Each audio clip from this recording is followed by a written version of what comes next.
Good morning students. આપણે વાણિજ્ય વ્યવસ્થાની અંદર જે પહેલું ચેપ્ટર છે, બરાબર છે,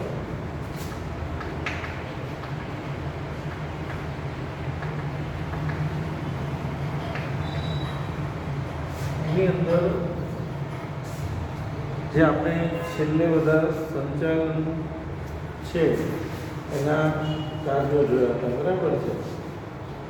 હવે સંચાલનના કાર્ય વિસ્તાર, કોઈ પણ ધંધાકીય એકમની અંદર જ્યાં સંચાલન થતું હોય તો એ સંચાલનના કાર્ય વિસ્તાર સમજો બધા કે ભાઈ કોઈ પણ ધંધાનું સંચાલન કરવા માટે કેટલાક મહત્વના કાર્યો કરવા પડે. આ કાર્યો પ્રમાણે સંચાલનના કાર્ય વિસ્તારો નીચે મુજબ છે. પહેલું, માર્કેટિંગ સંચાલન. માર્કેટિંગ એટલે બજાર ક્રિયા સંચાલન. બીજું છે માનવ સંસાધન સંચાલન.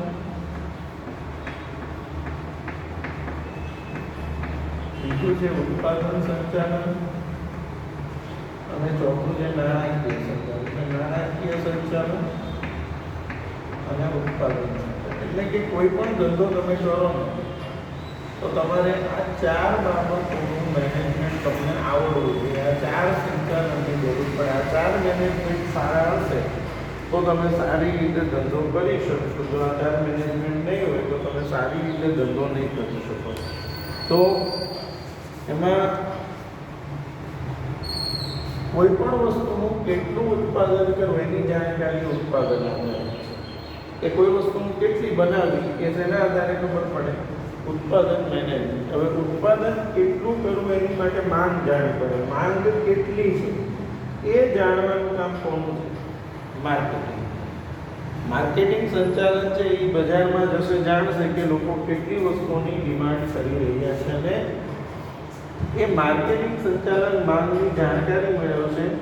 એ પ્રમાણે જે માણસો છે ધંધાના એ વસ્તુઓનું ઉત્પાદન કરશે અને છેલ્લે આ બધા જ કાર્યો માટે શેની જરૂર પડે? નાણાકીય સંચાલન. એટલે ઉત્પાદન કરવા કેટલા નાણાં જોઈશે એની વ્યવસ્થા કોણ કરશે? નાણાકીય સંચાલન. આમ આ જે ચાર કાર્ય વિસ્તારો છે એ એકબીજા સાથે જોડાયેલા છે. એકબીજાથી અલગ પાડીને આપણે વિચારી શકતા નથી. કોઈ પણ વસ્તુનું કેટલું ઉત્પાદન કરવું તે જાણકારી માંગ આધારિત છે. વસ્તુની માંગની જાણકારી કેવી રીતે મેળવવી તે બજાર સંચાલનનું કાર્ય. કેટલું ઉત્પાદન કરવું કોઈ પણ વસ્તુનું કેટલું ઉત્પાદન કરવું એ જાણકારી માંગ આધારિત છે, બરાબર. પછી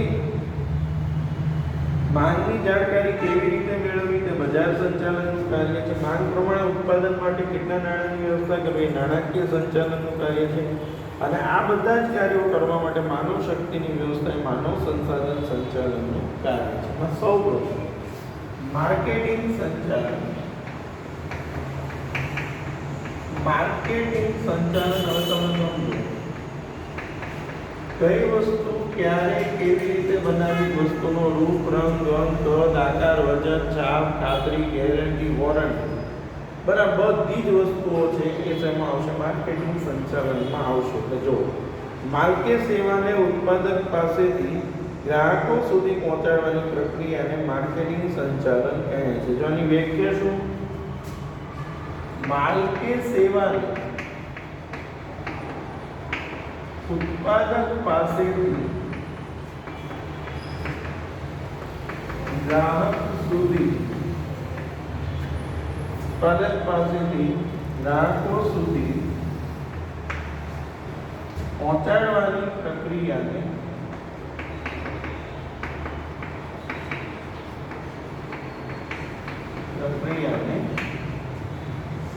બજાર સંચાલન કહે છે.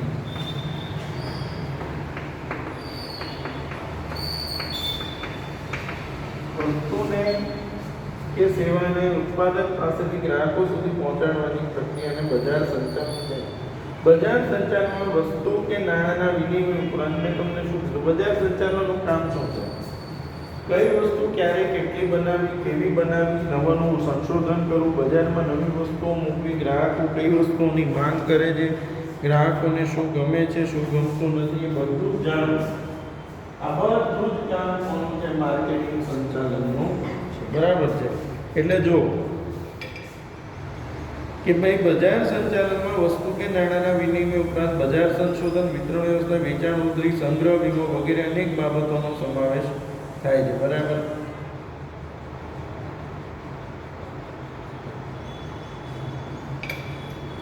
હવે બજાર સંચાલન કામ કેવી રીતે કરે તો સમજો.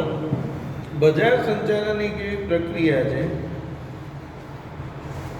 બજાર સંચાલન એક એવી પ્રક્રિયા છે જે દ્વારા ગ્રાહકની જરૂરિયાત નક્કી કરવામાં આવે. બરાબર. પહેલા જાણશે કે ભાઈ ગ્રાહકને કઈ વસ્તુની જરૂરિયાત છે. હું તમને એમ કહું કે આજે આપણે કોઈ વસ્તુ ખરીદીએ છીએ, કંપનીવાળાને ડાયરેક્ટ કેવી રીતે ખબર પડતી હશે ગ્રાહકો આવી માંગ કરે છે? તો કંપનીવાળા આખું રિસર્ચ કરે અને લોકોની માંગ જાણે.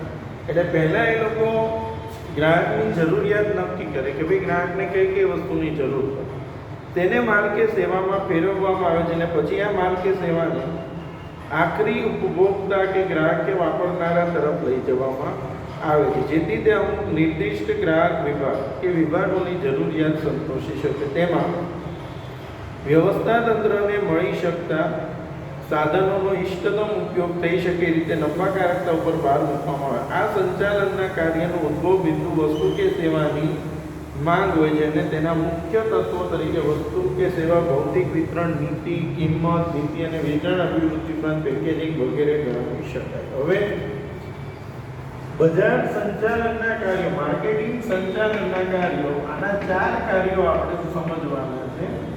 પહેલું તો કે પેદાશ અથવા પેદાશ મિશ્ર, આને 4P પણ કહેવાય, પેદાશ અથવા પેદાશ મિશ્ર.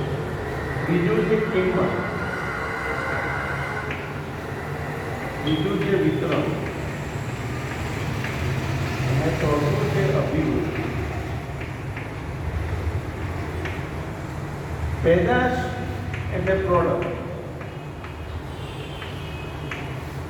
કિંમત એટલે પ્રાઇસ, વિતરણ અને 4P પણ કહેવાય. બરાબર.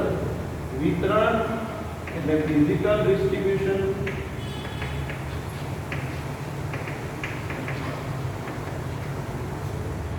બરાબર છે, અને અભિવૃદ્ધિ એટલે પ્રમોશન.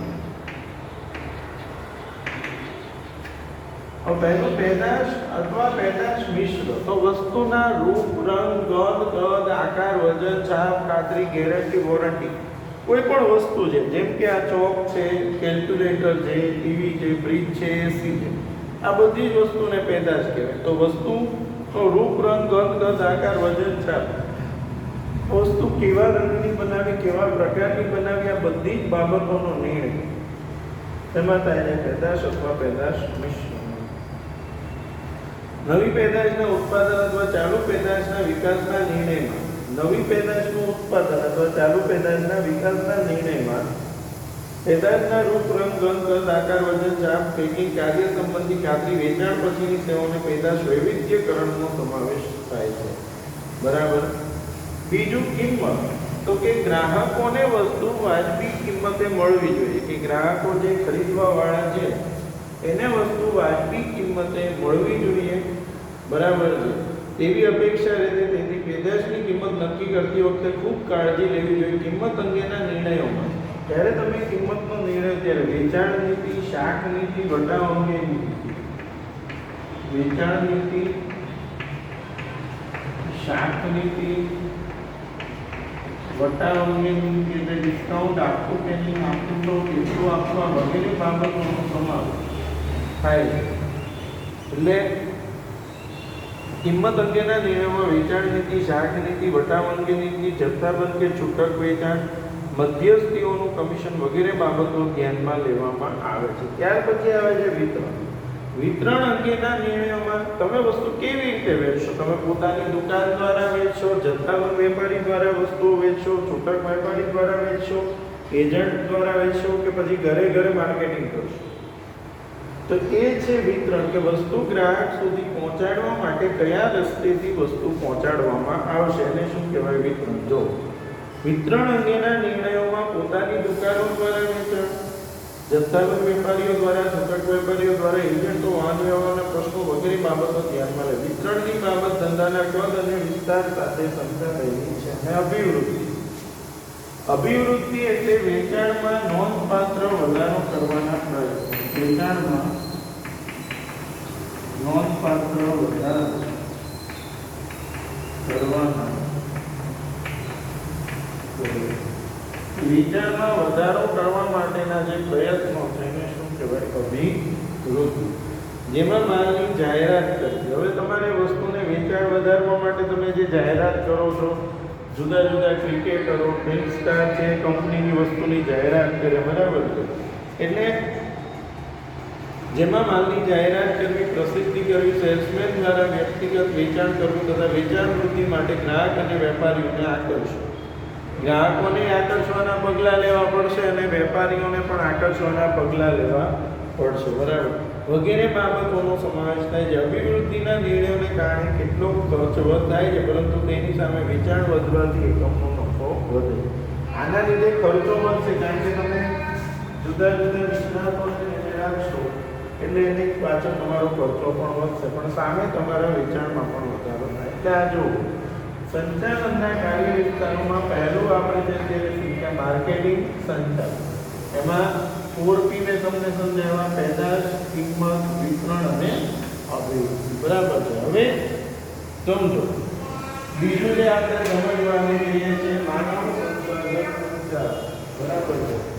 બીજું જે સમજવાનું છે એ છે માનવ સંસાધન સંચાલન. તો હવે જો માનવ સંસાધન સંચાલન શું છે તો યાદ રાખો, ધંધાની અંદર દરેક કાર્ય કરવા માટે માણસોની જરૂર પડશે. તો ધંધાની અંદર સારા માણસો લાવવા, માણસો ધંધાની અંદર સારા લાવવાની જે વાત છે, આવડત ધરાવતા માણસો લાવવા, બરાબર છે? અને એ માણસો ધંધામાં ટકી મેળવવા, કેળવવા અને જાળવવા. જો પહેલાના સમયમાં કેવું હતું કે ભાઈ ધંધાની અંદર માણસો લેવા એટલે ખાલી જગ્યા પૂરવી એવું, પરંતુ આજે એવો સમય છે કે જો તમે માણસોને મિલકત તરીકે નહીં ગણો, માણસોનું ધ્યાન નહીં રાખો, તો એ તમારા ધંધામાંથી ટૂંકા ગાળામાં નોકરીમાંથી નીકળી જશે. કારણ કે દરેક માણસ આજે એવું ઈચ્છે છે કે મારી પ્રગતિ થવી જોઈએ. જો એની પ્રગતિ નહીં થાય તો એ ધંધામાં ટકશે. એટલે પહેલાં જે ધંધાની અંદર આવો કોઈ વિભાગ ન હતો, માનવ સંસાધન વિભાગ, હ્યુમન રિસોર્સ ડિપાર્ટમેન્ટ. પહેલાં શું હતું? માણસો મેળવે એટલે ગમે તે માણસને પોટી દે. પરંતુ આજે સમય બદલાયો. આજે વિભાગ છે હ્યુમન રિસોર્સ ડિપાર્ટમેન્ટ, HR, કે માનવ સંસાધન સંચાલન, કે તમે માણસોને લાવો, એને વિકસાવો, એના પ્રશ્નો સાંભળો, એની સમસ્યાઓ જાણો અને એને કોઈ તકલીફ ન પડે ને સારી રીતે સારા વાતાવરણમાં કામ કરી શકે એવું વાતાવરણ ઊભું કરો. એ કામ કોનું છે? માનવ સંસાધન સંચાલન. તો જો કોઈ પણ ધંધાકીય એકમમાં જમીન, મકાન, મશીનરી, ફર્નિચર તથા વાહન, બરાબર છે? માનવ સંસાધન સંચાલન.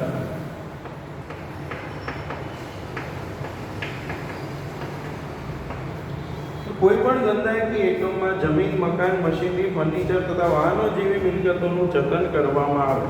તે જ રીતે ધંધાકીય એકમમાં કામ કરતા કર્મચારીઓ પણ એકમની સજીવ મૂલ્યવાન મિલકતો, તેથી તેનું જતન કરવું જરૂરી. ધંધાકીય સાહસોની સફળતાનો આધાર તેમાં કામ કરી રહેલા કર્મચારીઓ ઉપર રહેલો. કોઈ પણ ધંધો સફળતાનો આધાર કોના ઉપર છે? કામ કરતા કર્મચારીઓ. જો તમારા કર્મચારીઓ સારું કામ કરશે તો તમને સફળતા મળશે. એટલે કર્મચારીઓની જરૂરિયાતો સંતોષવામાં આવે, તેમને યોગ્ય વાતાવરણ પૂરું પાડવામાં આવે તથા યોગ્ય કાળજી લેવામાં આવે તો ધંધાકીય ઉદ્દેશો સરળતાથી સફળતાપૂર્વક સિદ્ધ કરી શકાય.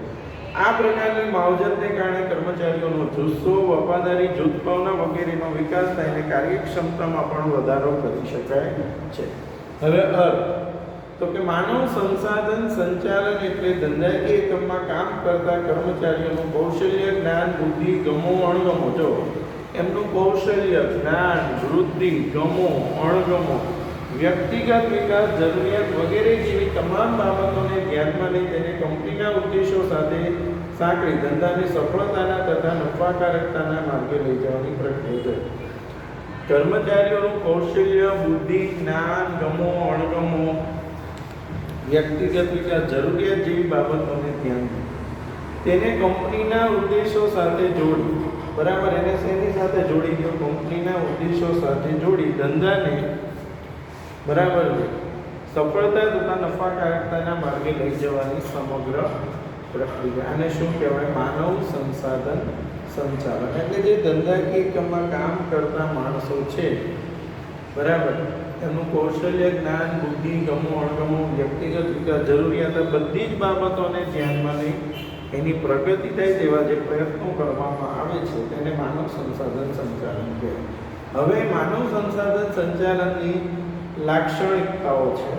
તેમાં પહેલું, માનવ સંસાધન સંચાલનમાં કર્મચારીઓની ભરતી. જો માણસોને લાવવાના એટલે એની ભરતી કરવાની, પછી એને તાલીમ આપવાની, પછી એને માર્ગદર્શન આપવાનું. તો કર્મચારીઓની ભરતી, તાલીમ, બઢતી, દોરવણી વગેરેનો સમાવેશ થાય છે. જો લાક્ષણિકતાઓમાં પહેલું, જે માણસો છે એની ભરતી કરો, એને તાલીમ આપો, એને બઢતી આપો અને એને માર્ગદર્શન આપવાનો સમાવેશ થાય. બીજો મુદ્દો, માનવ સંસાધનમાં કર્મચારીઓના વ્યક્તિગત ધ્યેય. આજે તમે સમજો, કોઈ માણસ કામ કરતો તો એના પોતાના કંઈક ઉદ્દેશ હોય કે મને આ બધો ફાયદો થવો જોઈએ, તો એ ઉદ્દેશોને ધંધાના ઉદ્દેશો સાથે જોડવાનો પ્રયત્ન કરવામાં આવે છે. કે કર્મચારીના વ્યક્તિગત ઉદ્દેશોને ધંધાકીય એકમના ઉદ્દેશો સાથે જોડવાનો પ્રયત્ન કરી એ સિદ્ધ કરવામાં આવે છે. માનવ સંસાધન સંચાલનનું મૂળભૂત કાર્ય કર્મચારીઓની એક અમૂલ્ય મિલકત સમજી તેઓનું સંચાલન કરવામાં છે. કર્મચારીઓને શું સમજવાનું? એક મિલકત. જો આજના સમયમાં તમે માણસોને માત્ર માણસો સમજશો તો નહીં ચાલે, એને તમે મિલકત તરીકે ગણશો તો ધંધાની પ્રગતિ થશે. કર્મચારીઓને યોગ્ય તાલીમ આપીને તેના વિકાસ માટે યોગ્ય કાર્યવાહી કરવામાં આવે છે. કર્મચારીઓને યોગ્ય તાલીમ આપી તેના વિકાસ માટે યોગ્ય કાર્યવાહી કરવામાં આવે છે. કર્મચારીઓની કામગીરીઓનું મૂલ્યાંકન કરી તેમનું યોગ્ય સ્થાન નિશ્ચિત કરવામાં માનવ સંસાધન સંચાલન કરે છે. બરાબર, કામગીરીઓનું મૂલ્યાંકન કરી તેમનું યોગ્ય સ્થાન નિશ્ચિત કરવાનું કામ માનવ સંસાધન સંચાલન કરે. પછી યોગ્ય સંચાલનથી કર્મચારીઓની ફેરબદલી દર ઘટાડી શકાય. યાદ રાખો, તમે સારું સંચાલન કરશો ધંધા તો તમારા માણસો કામ છોડીને નહીં જાય. એટલે સારા સંચાલનથી કર્મચારીઓની ફેરબદલી દરમાં ઘટાડો થઈને કુશળ કર્મચારીઓને કંપનીમાં ટકાવી શકાય છે. બરાબર. અને માનવ સંસાધન સંચાલનમાં કર્મચારીઓને યોગ્ય વાતાવરણ પૂરું પાડવામાં આવે છે, તેથી તેમના જુસ્સામાં અને કાર્યક્ષમતામાં વધારો થાય. ટૂંકમાં મેં તમને પહેલાં જ કીધું કે જે માણસો છે એની ભરતી, તાલીમ, બઢતી, પછી એનો વિકાસ કરવાનો, કર્મચારીઓને યોગ્ય વાતાવરણ પૂરું પાડવાની, એમની સમસ્યાઓ જાણવાની, એમને જે તકલીફ હોય એ દૂર કરવાની, એમના ધ્યેયોને ધંધાના ધ્યેય સાથે જોડવાના, જેથી કરીને સફળતા મળી શકે. એટલે આ બધા જ કાર્યો જે છે એનો સમાવેશ માનવ સંસાધન સંચાલનમાં કરવામાં આવે છે. એટલે આ એની લાક્ષણિકતાઓ હતી. બરાબર છે. જો વિદ્યાર્થીઓ, આજે આપણે બે પ્રશ્નો શીખ્યા. એક બજાર સંચાલન જે મોસ્ટ આઈએમપી પ્રશ્ન છે, અને બીજું માનવ સંસાધન સંચાલન. હવે માનવ સંસાધન સંચાલનનું મહત્વ અને બીજા બે જે કહેવાય કે એક છે નાણાકીય સંચાલન, બરાબર છે, અને ચોથું એક નાણાકીય સંચાલન અને ઉત્પાદન સંચાલન. એ બંને મેનેજમેન્ટ જે આપણે આવતા લેક્ચરમાં સમજીશું. બરાબર છે. Thank you.